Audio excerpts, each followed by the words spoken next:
제가 장로교회를 오래 다니다 보니까 이렇게 목사님께서 말씀하시면 거절을 잘 못합니다. 그래서 얼떨결에 그 간증 20분 준비하는 과정 중에 목사님 연락을 받고 일단 알겠다라고 했는데 제가 생각했었던 방향이 아니고 이렇게 사실 한 달이 어떻게 지나갔는지 모르겠습니다.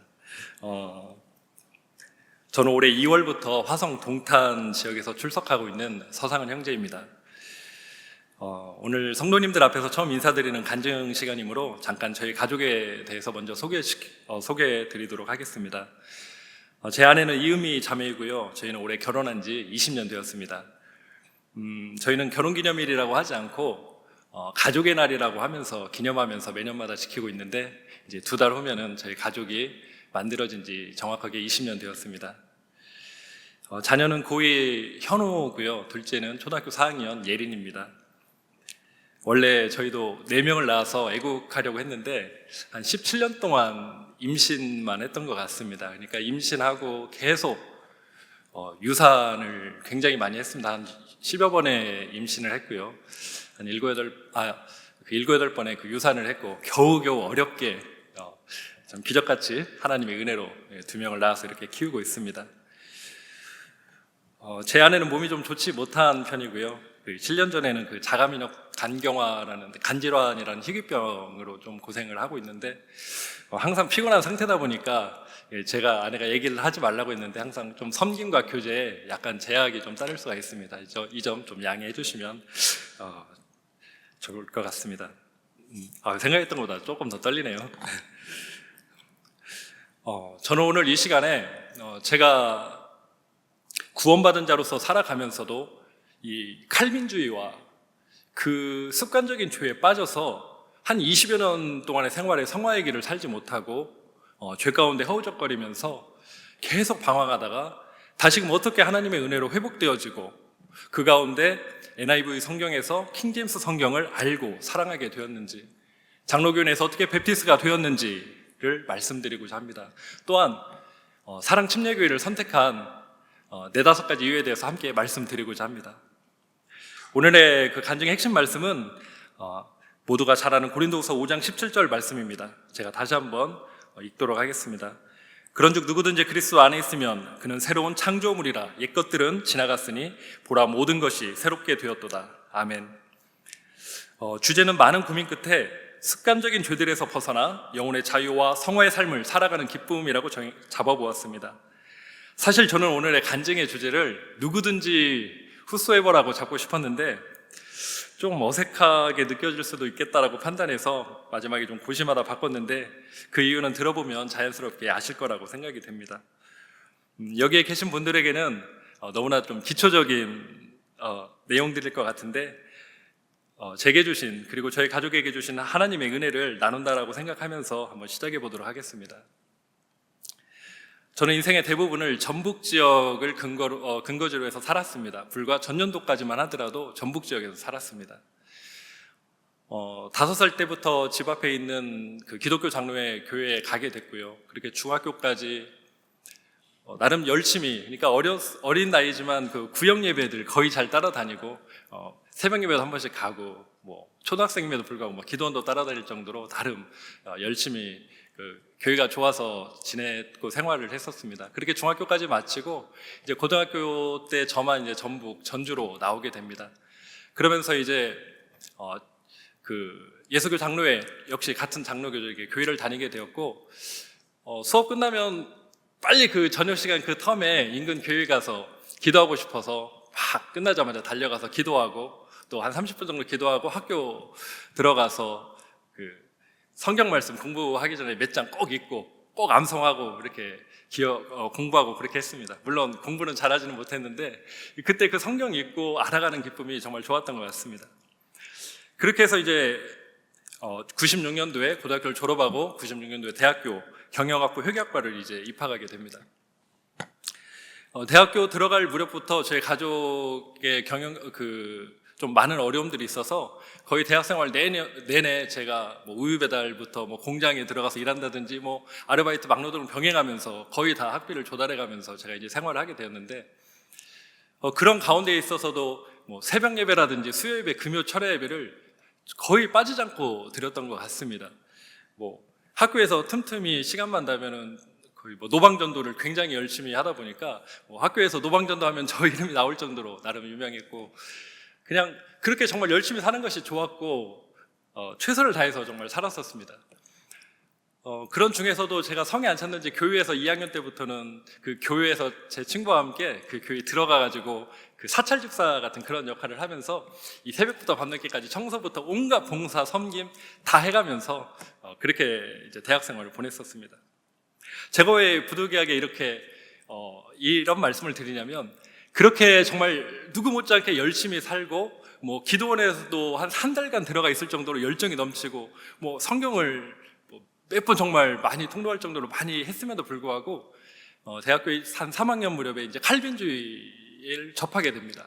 아무래도 장로교다 보니까 이제 칼빈주의에 대해서 가르쳐주고 또 설교를 통해서 듣고 이제 그렇게 되어지죠. 이제 그렇게 좀 들어가면서 내가 선택받은 자인가, 나의 열심이 만약 내가 선택받지 못한 자라면 무슨 소용이 있겠는가 라는 그런 생각이 저에게 들어왔습니다. 저 사람이 선택받은 사람이면 구태여 전도할 필요가 있을까? 이런 생각도 함께 사로잡히고 교회 지도 교사들에게 물어봐도 명확한 답변을 하지 못했었습니다. 그런 생각이 저를 지배하고 다스리다 보니까 누구 못지않게 열심히 살고 열정적으로 살았었던 제가 삶의 현장에서 피 흘리기까지 죄와 싸우지 않았었습니다.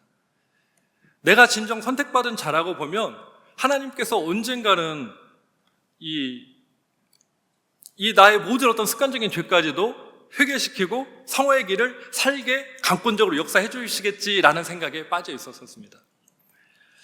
그렇게 하나하나 타협하면서 어느덧 습관적인 죄들이 만들어지고 그런 것들의 공격으로 인해서 삶과 신앙이 완전히 분리되어지는 그런 삶을 살게 되었습니다. 교회에서는, 주위에서는 제가 굉장히 신앙이 좋은 걸로 알고 막 많은 칭찬을 하고 또 교회에서 봉사는 다 맡기고 그러지만은 제 내면에서는 그 습관적인 죄들로 인해서 구원의 기쁨과 영혼의 자유를 누리지 못한 채 종교인이나 다름없는 생활을 살게 되었습니다.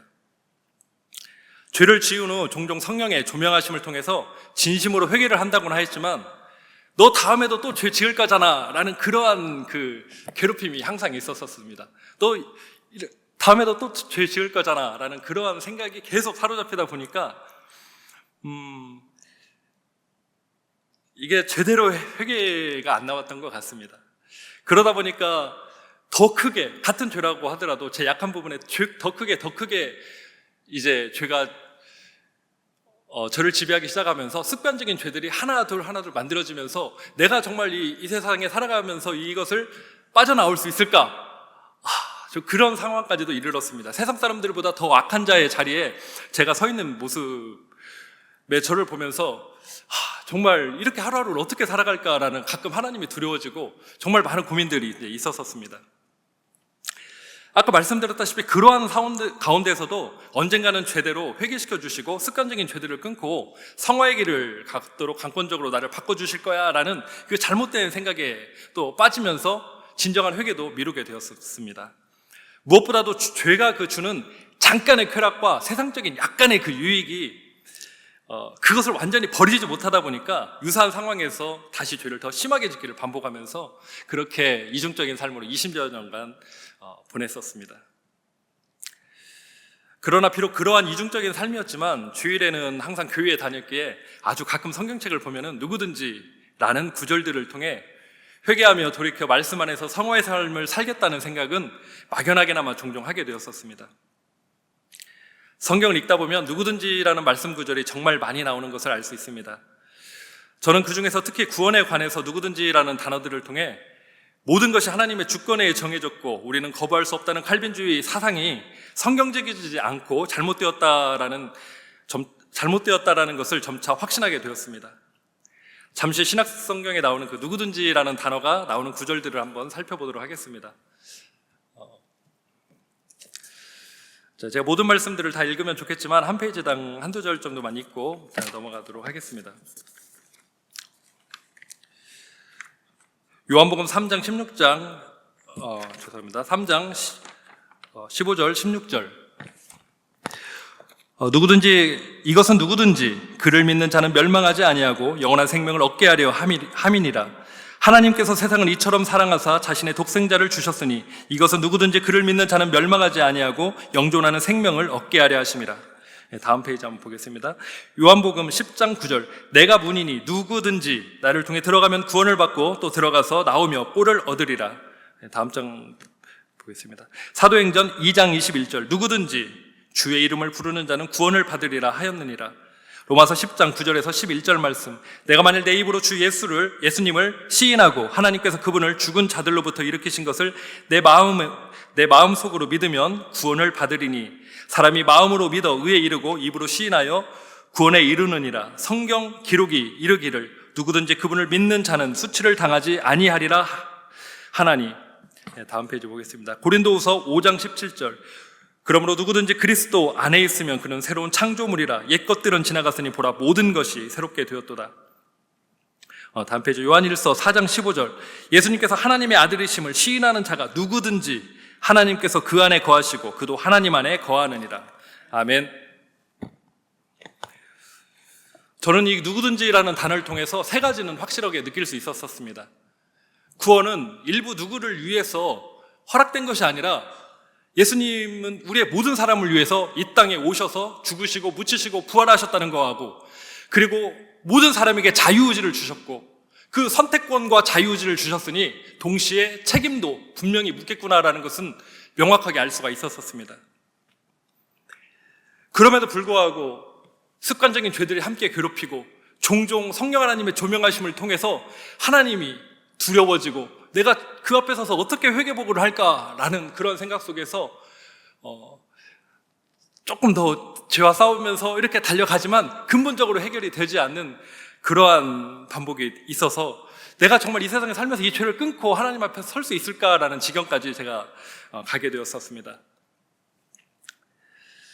그러한 그 20여 년간의 기간 동안에 순복음교회 한 곳에서 한 6년 정도, 장로교회에서 한 4곳 정도에서 13, 14년을 옮겨 다녀서 신앙생활을 했는데, 가는 곳마다 1년만 지나면 정말 직분들만 너무 많이 맡겨주고 제가 우스갯소리로 교회 재정관리에서 버스 운전까지 다 맡긴다고 저한테 그렇게 할 정도로 이게 직분들만 이렇게 하고 엄청 막 주위에서 신앙 좋다 하는데, 저는 정말 구원의 근간마저도 흔들릴 정도로 자유와 평안함이 없었었고요. 굉장히 정말 이중적인 생활 가운데 고통스러웠었습니다. 그러던 지금부터 약 6년 전 2018년도 봄이었습니다. 저는 더 이상 습관적인 죄 가운데 허우적거리며 이렇게 인생을 살고 싶지 않았습니다.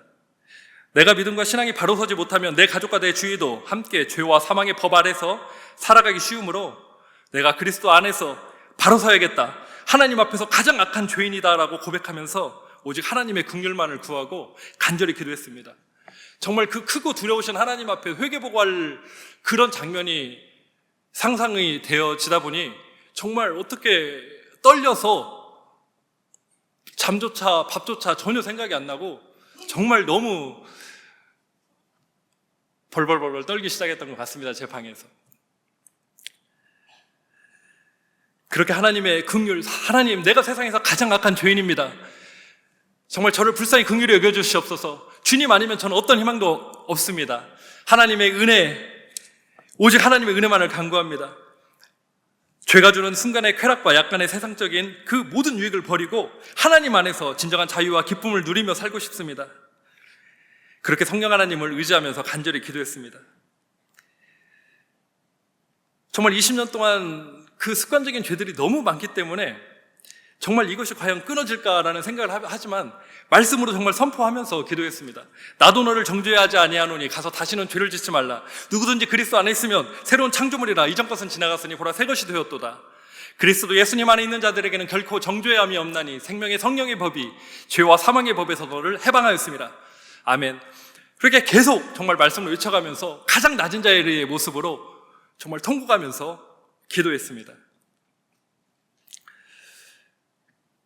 그 이후 저는 종종 지금도 여전히 죄의 유혹 속에서 공격은 받고 살아가고 있지만 더 이상 최소한의 그 습관적인 죄에서의 얽매이는 모든 고리들은 끊어졌습니다.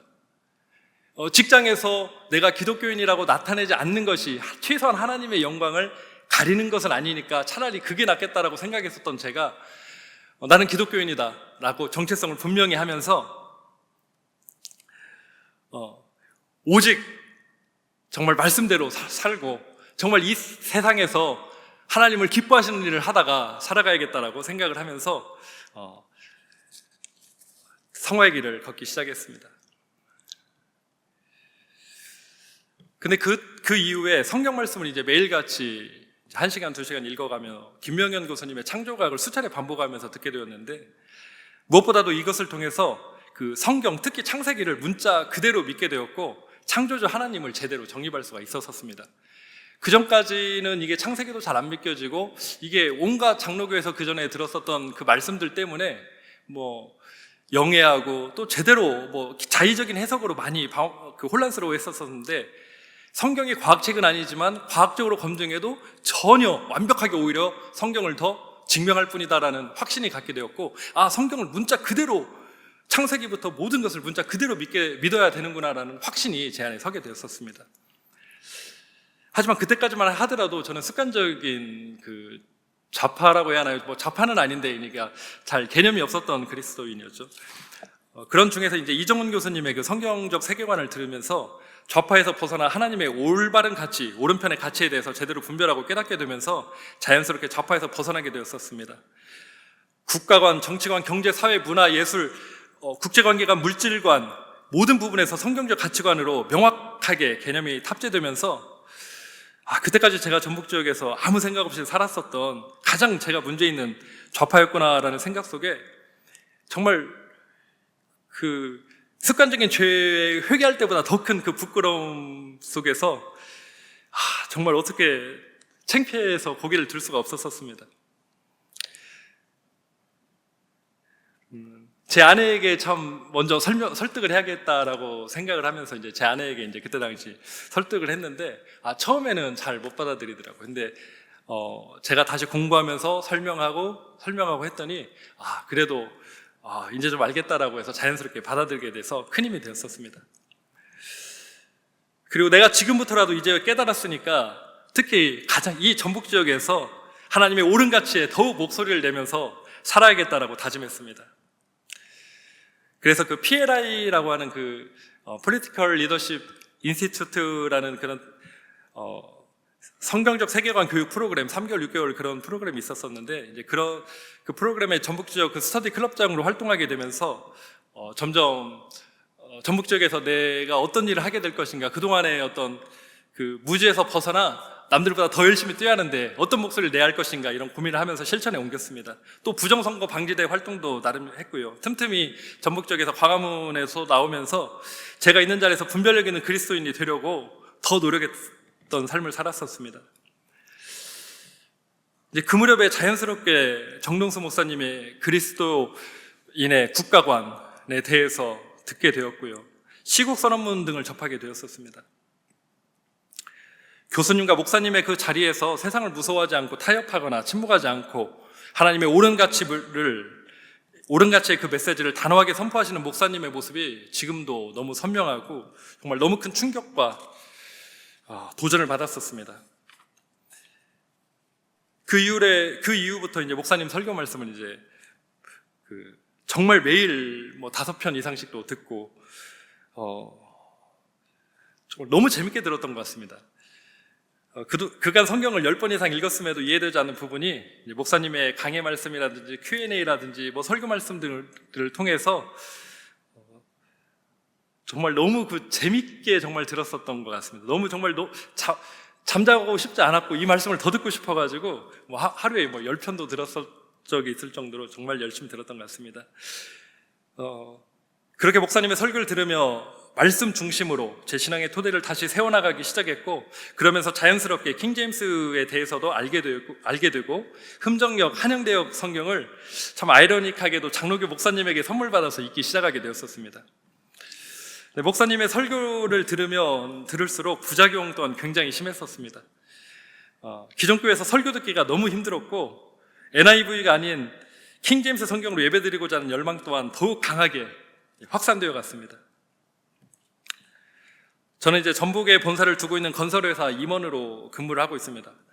그러다 보니까 전북에서 3일 서울 경기도의 그 관계회사에서 이틀 정도 근무하는 좀 독특한 근무를 하고 있는데, 이것을 바꿔서 이제 경기도에서 좀 살면서 오히려 본사로 출장을 가야겠다 이런 생각을 하면서 자녀의 교육과 또 몇 년 안에 제 사업을 또 시작하기 위해서라도 더 미루지 말고 수도권으로 좀 이사를 와야겠다라는 생각에 일단 집 먼저 구입하고 적정한 이사 시기를 고민하면서 지내게 되었었습니다.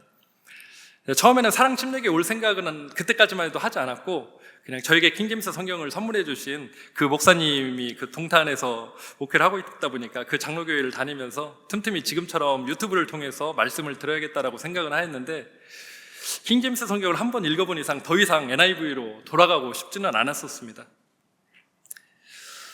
저는 고심 끝에 가족과 그 주위 사람들을 서운하게 좀 만들더라도 나와 내 가족을 위해서 좋은 교회, 좋은 성경을 찾아 결단해야만이 나와 내 가족이 살 수 있겠다라는 생각으로 당초 예정보다 1년 정도 일찍 이사를 와서 이곳 사랑 침례교회에 올 2월부터 나오게 되었습니다. 그러면 제가 사랑 침례교회를 선택한 그 이유에 대해서 좀 더 구체적으로 한 5가지로 말씀드려 보도록 하겠습니다. 제가 앞서 말씀드린 대로 사랑 침례교회를 선택한 대표적인 이유는 이것이었는데요. 첫째, 그 칼빈주의에 완전히 빠져나와서 구원과 성화에 대해서 성경적으로 바르게 정립할 수 있도록 해주었고, 그 토대 위에 구원받은 자로서의 성화의 삶을 살 수 있도록 도와준 교회였습니다. 둘째, 영혼의 자유가 무엇인지 알게 해주었습니다. 그 영혼의 자유로 구원받은 후에 그 게으름과 방종이 아닌 뜨겁게 하나님을 추구하고 진리의 말씀을 추구하며 함께 모여서 바른 신약교회를 추구하고, 또한 전도의 수단으로 미디어 선교를 통해서 주님의 복음을 전한다라는 것이 목적과 방향성과 수단이 너무나도 명확하였고, 내가 이 일원이 되어서 동참하고 싶다는 그 생각에 저는 사랑 침례교회를 선택하게 되었었습니다. 세 번째로는 성경대로 믿고 가르치고 분별하는 바이블 빌리버들의 교회라고 판단하였습니다. 제가 그동안에 40여 년 동안 신앙생활을 했었을 때는 성경 창세기부터 요한계시록까지 각자의 생각으로 영해하고 들을 때마다 다르고 큐티라는 이유로 이게 말씀 해석들이 다 다르고, 이런 가운데 정확하게 성경대로 쉽고 명확하게 이 가르치는 정말 이 교회를 찾았었는데, 그러한 교회를 이곳에서 확신하게 되어서 이곳 사랑 침례교회로 옮기게 되었었습니다. 지구 역사가 6,000년이라는 설교, 환란 전 휴거가 가장 복된 소망이라는 것, 기독교인으로서의 바른 정치관 등을 가감없이 설교하는 이 설교는 저는 단 한 번도 기존 교회에서 들어보지 못했었습니다. 그리고 목사님의 설교를 몇 년 듣다 보니까 예전에는 지, 정, 의 중에 정과 의 부분을 상당히 중요시하게 생각했었던 것 같습니다. 그러나 정과 의가 잘못됐다 나쁘다는 것이 아니라 바른 깨달음, 바른 지식이 나의 삶을 성화의 길로 인도하는구나. 정과 의의 그것들도 물론 필요하겠지만 그 전에 바른 성경으로, 바른 깨달음으로, 바른 지식으로 나를 충전시키면, 채우면 그것이 나를 성화의 길로 인도하고 나를 바른 길로 인도하는구나라는 것을 자연스럽게 알게 되었었습니다. 제가 킹제임스 성경을 읽고 정동수 목사님의 설교 말씀을 들으면서 제 아내에게 듣기 시작한 말이, 당신 정말 변했다. 이게 저는 세상에서 가장 좋은 칭찬, 저는 어떤 칭찬도 사실 다른 사람에게 듣고 싶은 마음이 없습니다. 아니, 들으면 좋죠. 그런데 저를 가장 잘 알고 제 옆에서 저와 함께하는 사람이 당신 정말 많이 변했다 라고 들었을 때 저는 정말 더 큰 확신을 하게 됐고 너무 감사했었습니다. 자연스럽게 자녀들과의 관계도 더욱더 돈독해지고 누가 보더라도 단란한 가정이 만들어지는 것이 느껴지면서 이 모든 것이 하나님의 은혜이고, 이 바른 성경 말씀에, 그리고 바른 말씀, 설교 말씀에 그런 도움이었구나라고 확신하게 되었었습니다. 넷째는 하나님을 거룩하고 존귀하게 섬기는 교회라고 판단했었습니다. 저는 기존에 예수님만이 나의 유일하신 왕이요, 구원자요, 생명이요 라고 고백하면서 기존의 교회의 목사님들이 예수 믿어야 잘 돼, 예수 믿어야 천국 가, 막 그냥 이런 표현들이 그것이 틀렸다라는 건 아니지만 주님을 그렇게 나의 왕이고 주인이고 유일하신 생명이고 그런 분에게 좀 너무 가볍게 표현하고 존귀하고 거룩하게 느껴지지 않는 표현이라는 생각을 종종 하게 되었었습니다. 성경책을 보더라도 왜 예수님께서라고 번역하면 더 좋았을 텐데 예수께서라고 했을까? 왜 그 구약에는 왜 그라고 계속 번역을 할까? 그분이라는 표현도 너무 쓰기 민망할 정도로 크고 높으신 분인데 왜 그라고 이렇게 할까? 왜 당신이라고 찬양할 때 이렇게 할까? 저는 정말 그 예배 드릴 때 저 혼자만 그 작사를 약간 바꿔가면서 부르고 그랬었습니다. 그런데 제 생각이 하고 동일하게 일치하는 교회를 이 사랑침례교회 예배를 통해서 알게 되었었습니다. 이게 성경책뿐 아니라 찬송가조차도 최대한대로 그 음율이 이상이 없는 선에서 바꿔가면서 정확하게 번역해가면서 부르는 이러한 교회를 보면서 제가 정말 찾던 교회라는 확신을 더 하게 되었었습니다. 창조주 하나님을 거룩하고 존귀하게 높이는 교회임을 알고 확신하게 되어서 나는 정말 사랑침례교회 가야겠구나라고 생각하게 되었었습니다. 마지막 5번째는 성경적 세계관을 바르게 가르쳐주고 하나님의 옳은 가치, 오른쪽의 가치를 분별하고 선택하게 해주는 교회라고 판단했었습니다. 지금은 마지막 때이다 보니까 나와 내 가족을 살리기 위해서, 교회와 국가를 지키기 위해서 무엇보다도 바른 분별력 그리고 바른 결정이 중요하다고 생각했습니다. 우리는 평소에 누구보다도 국가를 사랑하고 법을 잘 준수하고 책임있고 성숙한 자유우파 시민으로 살아가고 있지만 하나님께서 주신 자유가 침해된다거나 그로 인해 우리가 하나님을 섬기는 그 자유가 방해받는다던가 또한 반성경적인 사상들이 법제화된다거나 성경의 권위에 도전한다거나 그 성경의 권위에 혼란을 주는 그 어떤 것에서도 우리는 반대의 목소리를 내야 하는 것입니다. 그것이 바로 우리가 이 세상을 살아가는 우리의 믿음이고 가치관이고 그 중에서도 저희는 베프티스트들인 것입니다. 그러나 이 부분에 대해서 정말 바르게 분별할 수 있도록 오후 예배 때 전문가들을 성경적 가치관으로 제대로 세팅되어 있는 전문가분들을 초빙해서 또 바르게 분별할 수 있도록 가르쳐주고 목사님의 또 설교를 통하여 말씀을 통하여 바르게 분별할 수 있도록 각자의 삶에서 하나님의 옳은 가치, 올바른 가치를 바르게 선택하고 결정하고 분별할 수 있도록 가르쳐주는 이것이 정말 너무 좋았고 저는 반드시 사랑침례교회 가야겠다라고 생각했었습니다. 우리가 지난 5년간의 그 문재인 강점기라고 저는 표현하는데요. 문재인 강점기에 하나님을 섬기는 우리의 자유가 얼마나 침해받았음에도 불구하고 많은 교회들이 침묵하였고 목소리를 높이는 교회는 거의 없었습니다. 그러나 저희 사랑교회의 성도님들은 하나님께서 완벽하게 보존하여 주신 킹제임스 성경 말씀에 대한 깊은 탐독과 바른 분별로 인해서 민주주의가 없는 민주당, 정의 없는 정의당, 동성애 낙태 페미니즘, LGBTQ, 착한 척 포장하는 차별금지법, 우리의 자유를 저해하는 그와 유사한 온갖 악법들, 포스트 모더니즘 사상, 천주교, 인본주의, 공산주의, 사회주의, 전체주의, 정치적 올바름이라고는 PC, CBDC, 진화론, 유물론, 좌파, 주사파, 종교 통합운동인 WCC, WA, NCCK 그런 모든 것들이 왜 잘못되었는가를 정확하게 알고 반대의 목소리를 내는 교회였습니다. 앞으로 어떤 것들이 어떤 모양으로 나오더라도 어떤 현상으로 나오더라도 우리는 하나님의 옳은 가치를 바르게 분별할 수 있는 분별력이 있기 때문에 정말 이 말세에 이 바른 분별해야 저희가 사는데 정말 이 교회 가가지고 나와 내 가족이 살 수 있는 길이겠구나라고 생각하고 결단하게 되었습니다. 이상 제가 사랑침례교회를 선택한 5가지 이유에 대해서 말씀을 드렸고요. 마지막으로 제가 교회를 다니면서 교회를 옮기면서 6개월간의 이제 느낀 점 개인적인 거와 또 한 가지 추가로 해서 말씀드리고 마무리하고자 합니다.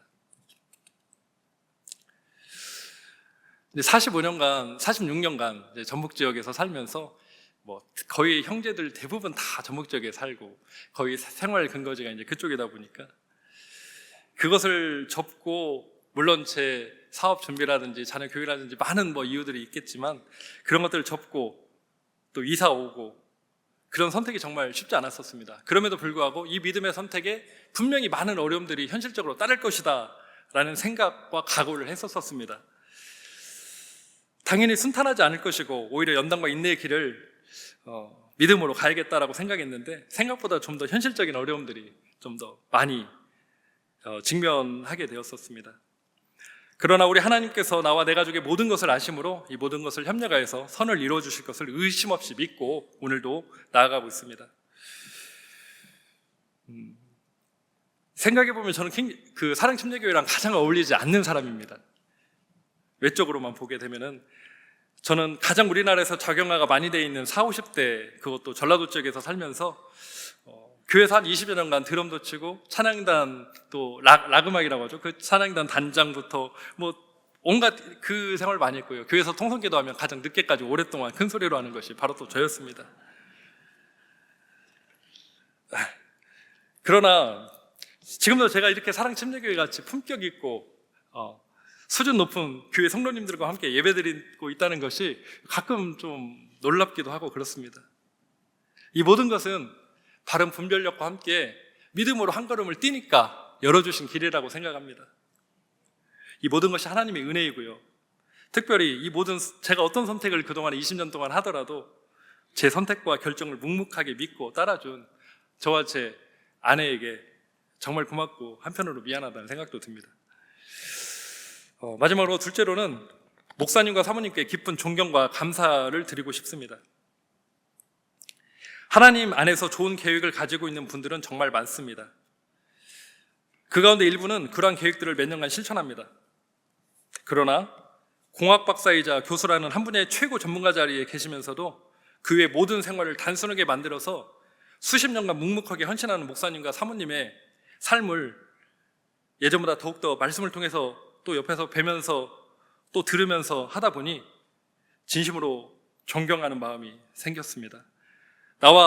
나도 가정과 국가를 위해서 제 삶을 심플하게 만들어 하나님의 영광과 혼들의 구원을 위해 이 시대를 어떻게 섬길 것인가, 그리고 제 인생을 통해 행해야 하는 하나님께서 기뻐하시는 시대적 사명은 무엇인가 다시 한번 돌아보면서 더욱 깊이 생각해보는 그런 도전을 받았었습니다.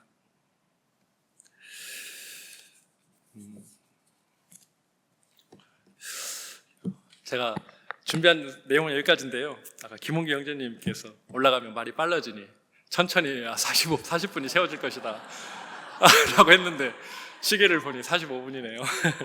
네, 좀 빨라진 것 같습니다.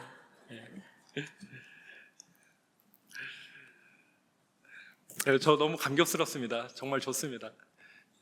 불과 1년 전까지만 하더라도 생각할 수 없었던 것이 믿음의 여정 가운데 현실로 나타나고 하나하나 하나님에만 의지하면서 풀어가고 가족끼리 함께 헤쳐가지는 이런 모습들을 보면서 모든 것이 하나님의 은혜이고 이제 거기에 머무르지 않고 어떻게 인생을 정말 심플하고 단순하게 만들어서 한번 살아갈 것인가라는 곳에 집중하다 보니 정말 기대도 되고 설레이기도 하고 또 비장해지기까지 합니다.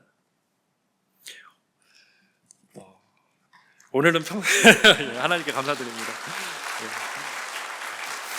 오늘은 평상시보다도 더 많이 떨은 것 같습니다. 사실은 기존 교회에서도 종종 말씀을 한 번씩 학생부 예배 때도 했고, 또 오히려 킹제임스 성경을 알고 말씀을 전했었을 때 장로님에게 제재도 받았었습니다.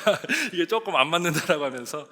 그래도 제가 끝까지 좀 하다가 좀 나중에는 설교에서 뭐 자의반 타의반으로 빼지는 어떤 그런 상황도 있었었는데, 오늘 제가 드린 말씀 등을 통해서 오직 성령의 조명하심으로 저는 감추어 주시고 여기 계신 모든 분들에게 조금이라도 유익이 되고 도움이 되는, 그리고 오직 하나님께만 영광이 나타나는 시간이었기를 소망하면서 이상 마치도록 하겠습니다. 감사합니다.